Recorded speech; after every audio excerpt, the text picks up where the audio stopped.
Kenapa misalnya Pak Jokowi itu banyak dipilih rakyat misalnya? Ada sentimen pribadinya. Kan politisasi ini yang jahat. Politisasi ini yang tadi ya bedanya berlangsung secara alamiah, natur, ada rasionalitas, kemudian ada sentimen pribadi atau sentimen primordial. Saya yakin sih pemain politik kita itu dari kelompok tua, dari Gen X ke atas lah.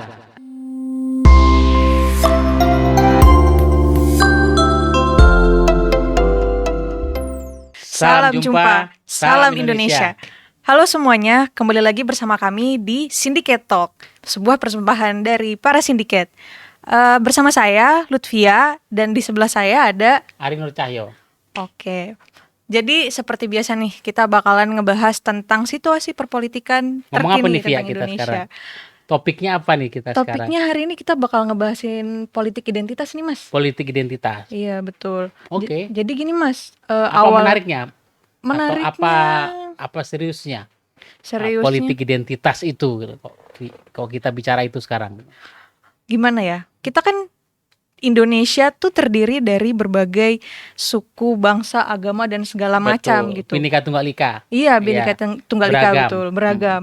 Kalau misalnya salah satu identitas yang kemudian ditonjolkan oleh salah satu parpol tertentu atau calon presiden kah apakah gitu ya, itu kemungkinan bakal memecah belah sih. Ya memang bagi kelompok mereka akan semakin bersatu, tapi pada akhirnya memecah belah secara Indonesia gitu. Nah, baru-baru ini nih Mas, di awal Februari salah satu parpol, Ada parpol. iya satu parpol namanya Partai Umat yang baru kemarin tuh lolos verifikasi faktual. Ini dia mempromosikan bahwa politik identitas itu suatu hal yang gak masalah gitu. Nggak masalah. Nah, kalau menurut Mas Ari gimana tuh Mas? Itu sudah diluruskan oleh Bawaslu juga kan? Iya. Ketua Bawaslu juga sudah komentar ya, mestinya ada tindakan sikap tegas dari penyelenggara pemilu, dari pengawas pemilu untuk bagaimana ke depan ini kita harus meminimalisir ya. Mungkin tidak bisa meniadakan atau menghilangkan sama sekali soal politik identitas, tapi bagaimana kita bisa bersama-sama mengurangi, meminimalkan politik identitas. Kalau bisa kita menghilangkan, karena memang pengalaman dari pemilu terdahulu yang paling terasa itu kan waktu pilkada 2017 itu 2017 ya, waktu di pilkada Jakarta. DKI Jakarta itu bagaimana politik identitas itu betul-betul sangat vulgar, kemudian memecah belah masyarakat Jakarta dan bahkan masyarakat Indonesia kan. Itu pilkada serasa pilpres.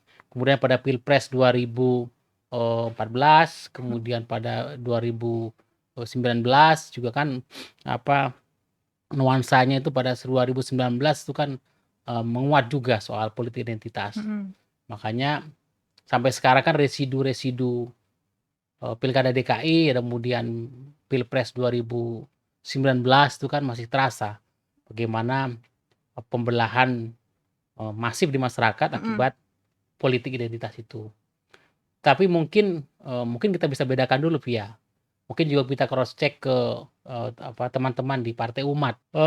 Politik identitas dan identitas politik itu sesuatu yang berbeda. Gimana tuh Mas bedanya Mas? Kalau politik identitas memang kita haramkan, kita larang, bagaimana itu tidak terjadi, karena itu memang menggunakan identitas sebagai alat politik untuk menyerang kelompok lain dan kemudian mencoba memenangkan kelompoknya. Unsur menyerang atau unsur kemudian menjadi ujaran kebencian dari menggunakan identitas kepada kelompok lain, itu yang kemudian menjadi kejahatan dari yang namanya politik identitas. Jadi mempolitisasi sebuah identitas demi untuk kemenangan politik, dan politisasi itu lebih pada menyerang identitas kelompok lain dan kemudian menggunakan identitas kelompoknya untuk kemudian bisa juga menyerang identitas kelompok lain. Itu terjadi di pilkada DKI Jakarta antara kemudian antara pendukung Ahok dan pendukung Anies gitu ya. Bagaimana sangat banal sekali kejadiannya. Itu terulang lagi pada saat Pilpres 2019 antara pendukung Jokowi dan pendukung Prabowo kemudian menjadi cebong dan kampret. Itu kan persis menggunakan bukan hanya identitas agama tetapi identitas suku, kemudian identitas apa bahkan sejarah ya terkait isu-isu komunis segala macam dipakai untuk apa namanya mendiskreditkan apa kelompok lain. Iya. Jadi mempolitisasi identitas kelompok, terutama kelompok lain untuk mendowngrade, kemudian untuk mobilisasi pilihan politik. Tapi kalau identitas politik adalah wajar, misalnya via orang Kerawang, orang Sunda ya, Muslim gitu ya, milih milih orang Kerawang atau orang Jawa Barat, ya sah-sah saja. Atau kita sebagai orang Indonesia milih orang Indonesia, yaitu identitas kita. Misalnya saya orang Jawa, saya lebih merasa nyaman ya, tapi tapi kecenderungan ya, lebih pada kecenderungan, bukan tren umum. Jadi kecenderungan bahwa kita lebih biasanya orang lebih memilih berdasarkan ikatan primordialnya. Tapi itu natural. Itu natural. Sesuatu yang natural. Misalnya orang Batak lebih memilih orang Batak. Orang Kristen lebih memilih yang orang Kristen misalnya. Orang yang Muslim memilih yang orang Muslim. Ya, orangnya Ambon milih yang Ambon misalnya. Itu ada suku, agama. Tapi memang itu by nature. Tapi kan itu kan preferensi pilihan politik orang itu pertama kan mungkin dari ikatan primordialnya. Misalnya saya orang Jawa, ada nggak politisi Jawa yang bagus nih? Kalau nggak, ya saya ngapain juga pilih orang Jawa. Tapi yang kedua kan rasionalitas politik itu bukan hanya ditentukan oleh pilihan politik itu bukan hanya ditentukan pertama-tama oleh preferensi primordial, identitas politik seseorang. Tapi juga oleh rasionalitas politik, misalnya bagaimana programnya, bagaimana rekam jejaknya. Iya. Jadi identitas politik hanya satu variabel saja yang akan menggiring atau menjadi variabel atau menjadi preferensi politik. Misalnya ada politisi A. Dia kebetulan dia karena saya orang Jawa, dia kebetulan Jawa. Kemudian seagama dengan saya. Tapi track record-nya bagus, prestasinya bagus. Programnya bagus. Ya bagus. Ya kalau saya pilih bagus karena itu berarti rasionalitas politik dan sentimen primordial itu menggerakkan. Jadi kan ada rasionalitas kemudian ada sentimen pribadi atau sentimen primordial. Sah-sah saja. Tapi itu berlangsung secara natural. Tapi kalau politik identitas itu kan menggunakan jangan pilih orang Jawa karena orang Jawa itu malas misalnya. Jangan pilih orang agama tertentu karena agama itu misalnya kafir misalnya. Jangan pilih kelompok ini karena berbeda dengan kita. Atau jangan memilih karena misalnya berafiliasi dengan kelompok tertentu. Jadi menggunakan identitas kelompok tertentu, bahkan menempelkan sebuah identitas kepada kelompok tertentu atau kepada politisi tertentu untuk kemudian mendowngrade atau untuk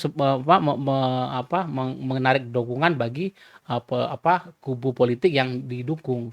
Ini kan politik identitas itu bisa menggunakan identitas mempolitisasi identitas untuk membesarkan kelompoknya, atau juga menggunakan identitas politik mempolitisasi identitas untuk menyerang kelompok lain. Nah, itu kan tujuannya untuk membesarkan dukungan politik kelompoknya atau untuk menggembosi dukungan politik kepada kelompok lawan. Nah, politisasi ini yang jahat. Politisasi ini yang tadi yang bedanya berlangsung secara alamiah natur bahwa saya orang Sunda milih politisi Sunda, ya kenapa enggak? Tapi kalau memang ada ternyata dia memang kurang baik, rekam jejaknya jelek, juga ternyata ada kasus korupsi, ya saya bisa pilih lain karena memang kebetulan kalau memang ada sentimen pribadi tidak apa-apa. Tapi kan tadi kan ada hal lain di luar sentimen pribadi, sentimen primordial yang memang menjadi variabel preferensi pilihan politik. Jadi pilihan politik itu sifatnya ada yang subjektif, kemudian ada yang objektif. Yang subjektif dan objektif itu dari yang objektif kan lebih rasionalitas, lebih terujuk kepada objek pilihan politik kita, entah itu partai, entah itu caleg, entah itu calon presiden, bagaimana rekam jejaknya, kapasitas, kapabilitas si tokoh itu. Jadi lebih sesuatu yang kita lihat secara objektif pada tokoh itu. Nah, faktor yang subjektif yang mengarahkan preferensi kita termasuk sentimen primordial, kedekatan pribadi, kenal. Misalnya saya teman saya maju capres, saya kenal dekat bahwa dia nanti orang bilang dia nggak benar, nggak punya rekam jejak, nggak punya kapasitas, tapi dia teman saya segala macam, sah saja. Tapi saya tidak kemudian mengkapitalisir kedekatan pribadi saya atau identitas Heeh. dari kelompok saya atau untuk kemudian membesarkan memobilisasi kelompok saya sendiri atau menggembosi kelompok lain. Jadi Mm. beda tipis memang antara identitas politik dan Dengan politik politik identitas. identitas. Identitas politik sah bahwa Mm-mm. secara subjektif orang preferensi pilihan politik memang digerakkan oleh sentimen-sentimen sifatnya pribadi dan Pribadi. subjektif, Oke. termasuk suku, Suku, agama, agama. ras, ya antar golongan ya misalnya. Kenapa misalnya Pak Jokowi itu banyak dipilih rakyat misalnya? Mm. Ada sentimen pribadinya. Kenapa? Rakyat, orang kecil, Mm-mm. wong cilik. Iya, Selalu. Itu dia kayak kan keniscayaan gitu ya Mas iya itu kan sebenarnya? persis sebenarnya ketika dulu misalnya paling gampang nih kan antara Pak Jokowi dan Pak Prabowo. Hmm. Identitas politiknya Pak Prabowo adalah elit politik, kelompok Elit. elit, kelompok mapan, Mm-mm. orang menteng gitu kan. Iya, iya. Oh, Bapak jelas orang bagian dari elit politik. Pak Jokowi kan identitas politiknya bagian bahwa salah satunya kan bagian dari rakyat, bahkan Mm-mm. rakyat itu sendiri Mm-mm. biasa Bapak. Nah, identitas politik ini kan ketika saya merasa rakyat dia bukan hanya representasi rakyat, tapi itu rakyat sendiri misalnya Pak Jokowi ya sah saja misalnya banyak rakyat yang merasa lebih dekat dengan Pak Jokowi misalnya. Tapi mungkin orang ada bagian dari elit, oh ini bagian dari elit. Ini kan sah-sah saja. Sah-sah Misalnya kita saja. memframing persoalan misalnya pemilu 2019 antara Pak Jokowi dan Pak Prabowo. Tetapi kan menjadi kita jahat ketika memframing misalnya misalnya Bapak kita menyerang Pak Prabowo karena dia elit politik, Mm-mm. bagian dari Orde Baru misalnya atau apa. Mm-mm. Nah, itu kan itu menyerang. Kita punya Iya. tapi itu kita eksploitasi untuk menyerang Pak Prabowo atau menyerang Pak Jokowi misalnya. Pak Jokowi bagian dari misalnya PKI lah, komunis lah, bagian dari misalnya ada serangan-serangan itulah. Mm-mm. Itu kan menyerang, tapi memang ketika menggunakan serangan-serangan yang sifatnya identitas, Mm-mm. baik itu untuk mengglorifikasi kelompoknya atau justru menyerang, itu namanya politik Politik identitas. identitas. Tapi bawah sadar rakyat punya mengidentifikasi preferensi pilihan politiknya atas dasar juga sentimen-sentimen pribadi, termasuk sentimen primordial, termasuk juga identitas-identitas tadi, dan kemudian juga melihat bagaimana rasionalitas politiknya, itu suatu yang sah-sah saja. Jadi boleh dikata politik identitas adalah identitas politik yang dipolitisasi Oke. untuk secara jahat menyerang kelompok lawan lawan. untuk mendowngrade atau menjatuhkan reputasi politik dari lawan politik kita. Itu tuh suatu hal yang niscaya nggak sih Mas? Sebenarnya gini tadi kan Mas Hari udah sempat menyinggung soal tadi ya politisasi identitas politik, terus yang jahat kemudian menjadi politik identitas gitu. Nah terus kalau menurut Mas Ari nih, kenapa sih gitu banyak sekali gitu ya situasi-situasi yang seperti itu gitu, kayak banyak partai yang kemudian menggemborkan politik identitas gitu. Padahal banyak hal-hal yang sebenarnya bisa dijadikan jualan ya untuk memenangkan suara. Apakah karena sebenarnya parpol-parpol ini atau calon-calon ini tuh nggak punya gagasan yang menarik dan akhirnya hanya sekedar adu mulut aja gitu, kayak sosokan. Karena memang dua hal kan saya bilang tadi soal ini kan partai bagaimana memframing preferensi pilihan politik pemilih. Iya. Pada dua ranah, pertama ranah subjektif Dan ya, objektif. dan ranah tadi objektif. Secara objektif kan apalagi kalau partai baru kan belum punya rekam jejak, punya track record, paling menjual tokoh misalnya, tokoh tertentu misalnya kalau Partai Umat Pak Amin Rais, tokoh-tokoh yang kemudian dijual. Ini kan partai baru, belum punya platform, tapi makanya pijakan-pijakan untuk menggiring framing preferensi politik atas dasar rasional politik, objektivitas melihat sebuah partai atau pilihan politik memang belum, masih butuh waktu karena partai baru. Makanya berangkat dari sebenarnya bagaimana rasionalitas sifatnya subjektif, ya penilaian preferensi yang dibangun dari sentimen sentimen subjektif, termasuk soal identitas, soal agama, soal suku. Yang buat saya mungkin yang dimaksud dari teman-teman Partai Umat ini bagaimana mengedepankan identitas politik. Bahwa ini adalah partai umat, ya, umat dalam arti memang membawa nilai-nilai religius, nilai-nilai Islam, nilai-nilai agama, dan bagaimana untuk membela kepentingan umat. Dan identifikasi umat, ya, menggunakan identitas umat dan kemudian nilai-nilai agama.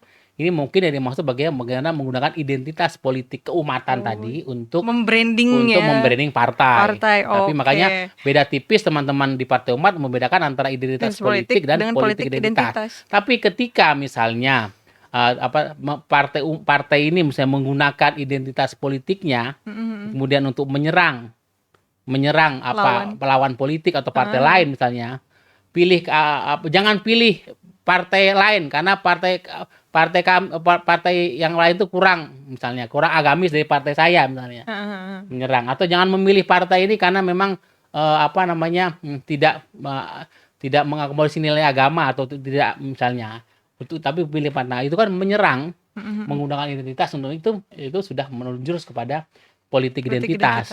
Nah, bagaimana mempolitisasi identitas, tapi sejauh bagaimana membranding partai misalnya dengan identitas politik terkait tadi keumatan misalnya, keislaman, keagamaan, religius.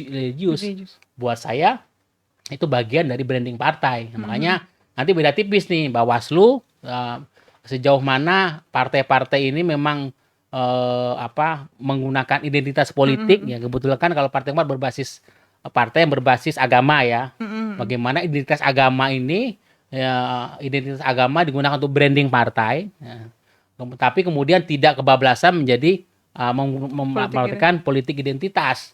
Nah, makanya tapi memang diksi di ruang publik kan antara identitas politik dan politik identitas kan memang lebih menarik soal politik identitas. Nah, walaupun beda-beda tipis, tapi tadi saya lebih menekankan pembedanya tadi lebih berlangsung secara natural atau menyerang atau tidak. Nah, gitu sebenarnya. Kalau secara by nature misalnya ada partai yang memang menggunakan nilai-nilai agama, misalnya partai-partai ini, dan kemudian itu membranding partai, tidak apa-apa gitu. Ada partai nasionalis, ada partai agamis kan. Nah, tapi agama juga kan, bagaimana agama pada sisi mana yang di branding misalnya.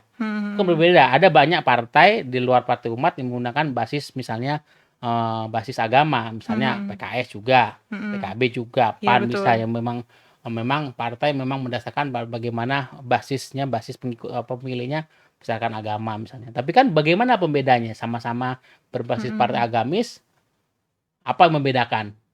Nah, itu kan identitas agama tertentu ataukah identitas apa yang kemudian membedakan?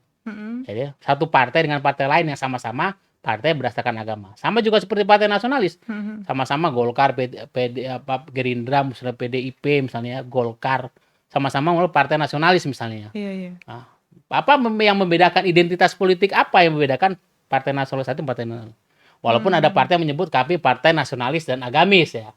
Tapi kan itu lebih pada pembedaan kita lebih kepada brand yang diusung, lebih kepada basis kelompok agamis atau basis kelompok pemilih nasionalis. Itu sebenarnya bukan ingin membedakan secara diametral bahwa partai nasionalis tidak agamis atau partai agamis tidak nasionalis, bukan begitu, tapi lebih pada pembobotan.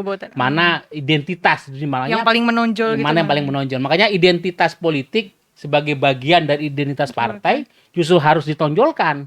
Betul.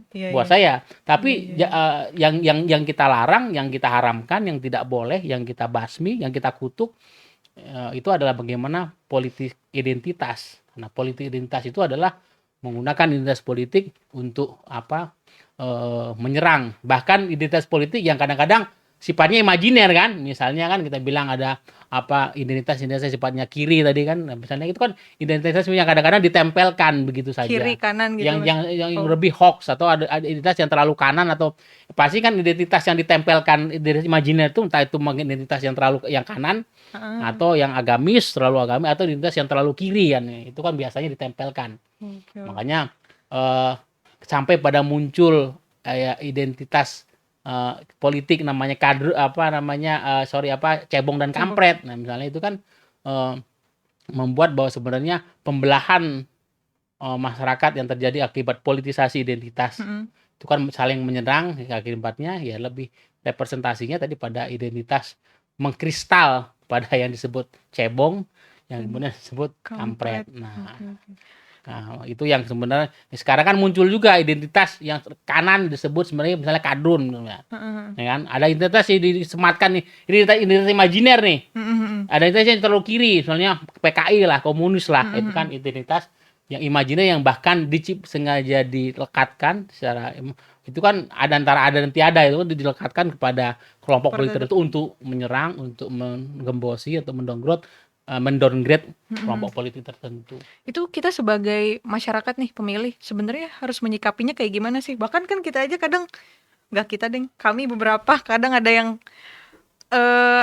blurry gitu, maksudnya nggak jelas gitu antara politik identitas dan identitas politik gitu. Dua-duanya tuh saling bercampur aduk gitu. Terus yang bikin gemes ya Mas, ini politik identitas yang menggembor-gemborkan agama itu tuh biasanya jadi kayak mandatori sebuah partai gitu loh, kayak kenapa sih harus kayak gitu gitu. Saya pikir gini ya, jadi kita belajar betul masyarakat kita, belajar betul dari bagaimana pilkada DKI Jakarta. Kita belajar betul bagaimana ketika pilkada DKI itu kan 2017 ya. Bagaimana pilpres di 2019. Kita belajar betul bagaimana politik identitas yang meluas, yang membelah, yang membuat segregasi sosial dan politik di masyarakat itu residunya sampai sekarang kita rasa. Dan akhirnya kan pembelahan di elit ketika kelompok cebong dan kampret, itu akhirnya cebong dan kampret kan bersatu di kabinet. Ya kan, simbol-simbol politiknya antara Pak Jokowi dan Prabowo. Dan ketika misalnya dulu ketika Anies dan Ahok bertarung di Jakarta, toh sekarang kita tahu bagaimana sebenarnya dinamika politik di level elit itu biasa berbeda politik, bahkan mereka bisa duduk bersama. Nah, di level masyarakat ini kita belajar betul bahwa residunya dari pembelahan itu sampai sekarang masih terasa. Tapi dari beberapa kita flashback ke beberapa event politik yang sudah kita lalui, saya pikir masyarakat akan semakin cerdas. Karena kan kecerdasan politik itu bukan sesuatu yang ditimba dari buku textbook atau dari bangku sekolah. Tapi kecerdasan politik itu, semua kecerdasan politik masyarakat itu juga hasil dari proses learning, proses belajar bagaimana kita berpolitik selama ini, terutama dalam proses pilkada atau pilpres. Dan saya percaya kepada rasionalitas pemilih masyarakat kita, bahwa ya mungkin akan ada kelompok-kelompok yang tetap akan menghalalkan politik identitas di pemilu 2024, tetapi medan medan konstituen rakyatnya kayaknya semakin cerdas untuk bisa membedakan sebenarnya ya kita di sini memilih pemimpin politik, memilih pemimpin negara, pemimpin Indonesia. Kita bukan memilih pemimpin agama, kita bukan memilih pemimpin suku, kita bukan memilih pemimpin kelompok atau golongan, tapi kita memilih pemimpin Indonesia, pemimpin nasional yang lintas kelompok, lintas golongan bisa diterima semua. Nah, saya pikir kesadaran ini yang memang pelan-pelan saya yakin itu mulai bersemi atau mulai bersemai dan pelan-pelan bersemi di sanubari rasionalitas hati nurani pemilih dan rasionalitas politik pemilih kita. Karena belajar dari pemilu sebelumnya akhirnya gotong-gotong rame toh mereka juga akhirnya bersatu juga, kumpul lagi. Karena jangan sampai perbedaan pilihan politik jangan sampai kemudian membelah kita, membelah masyarakat. Nah, ini yang kita khawatirkan, perbedaan politik membelah masyarakat dan kemudian terjadi konflik sosial di masyarakat. Walaupun kita tahu bahwa bagaimana peta-peta kerawanan pemilu terkait potensi juga masalah atau politisasi politik identitas, tapi kita percaya bahwa pemilih kita, masyarakat kita belajar betul dari pemilu-pemilu sebelumnya sehingga nanti bisa secara arif, secara bijak dan juga secara cerdas bisa menjadi pemilih yang bijak dan arif. Jadi pemilih yang bijak, yang arif dan cerdas. Kalau cuma bijak itu berarti ternyata memang ya berarti wise ya. Kalau arif itu kan legowo, tahu secara rendah hati bagaimana menempatkan dirinya dan secara cerdas tahu bagaimana rasionalitas memilih pemimpin itu yang baik seperti apa. Saya pikir walaupun potensi-potensi politik identitas tetap ada, tetapi dengan saya berharap sih masyarakat kita, terutama orang muda nih ya, Iya. saya yakin sih pemain-pemain politik identitas pasti dari kelompok tua dah, dari Gen X ke atas lah. Maka saya percaya generasi muda, generasi milenial dan Gen Z, Generasi Z. generasi yang sangat melek digital ini pasti muak dengan segala bentuk praktek politik identitas Betul. pada pilkada DKI, Pilpres 2019, dan mereka pasti menolak ini semua. Dan komunitas besar di dunia digital kan, Maya ini kan komunitas orang muda ya. Benar. Saya pikir dengan kesadaran politik orang muda yang nampaknya cuek, nampaknya kalem-kalem saja, mereka punya sikap kritis, tapi kritis yang memang konstruktif untuk bangsa ini ke depan. Dan saya percaya teman-teman muda ini, Gen milenial dan Gen Z, nanti berada di garda depan yang punya naluri politik yang arif, punya keteladanan politik yang bijak begitu ya, dan kemudian punya kecerdasan politik untuk bagaimana menjadi pemilih yang cerdas, yang arif, dan tadi yang bijak. Saya mengandalkan teman-teman muda ini. PR terbesarnya berarti gimana caranya nih orang-orang politisi itu membikin anak muda tuh percaya gitu sama mereka gitu. Kalau ada partai, ada politisi yang menggunakan lagi praktek-praktek politik identitas, menebar kebencian, melakukan pembelahan, mereka akan berhadapan dengan Gen milenial dan Gen Z yang jumlahnya 53,8%. Banyak banget dari masyarakat kita, dan itu pasukan besar yang memang saya punya optimisme untuk bagaimana menghadang potensi-potensi soal bagaimana ke depan di politik lebih berintegritas ya dengan anak muda. Biarlah orang-orang tua nanti diberikan cambuk oleh orang-orang muda ini, karena saya yakin kalaupun nanti ada praktik-praktik dan mobilisasi hoax, ujaran kebencian dan politik identitas, itu pelakunya, aktornya, oknum-oknumnya itu dari generasi tua, generasi X ke atas, bukan dari generasi muda. Saya yakin karena memang natur dan naluri politik orang muda ingin sesuatu yang baru, yang berintegritas, suatu pembaruan, dan saya pikir warna politik orang muda itulah warna yang politik, karakter politik ya. Karakter politik orang muda adalah karakter politik yang menolak segala bentuk politik identitas dan mengedepankan rasionalitas politik untuk pemilu 2024. Ya, semoga saya harapannya kedepannya bakal lebih cerah ya Indonesia. Meskipun Ya. sekarang cerah ya, kedepannya lebih Kita cerah bersyukur lagi. karena punya generasi kayak via Gen Z dan Gen milenial, bukan generasi saya dan senior saya yang memang sudah terlalu jumut ya, terlalu jenuh dalam politik sehingga nggak ada pilihan. Mereka main gadget dan kemudian menyebarkan tadi ujaran kebencian, politik identitas, dan itu yang sebenarnya menjadi koreksi kita bersama. Saya yakin generasi via, generasi Z, milenial ini masa depan untuk membangun karakter politik Indonesia yang lebih berkarakter, lebih berkemajuan, dan lebih cerdas dan lebih bijak ke depan. Amin, semoga seperti itu. Yeah. Oke, Mas, cukup. Seru ya? Waktunya sudah habis. Kalau kita lanjut lagi di segmen kedua. Oke. Ya. Baik, terima kasih. Terima kasih. Sampai jumpa di episode selanjutnya. Sampai jumpa. Salam Indonesia.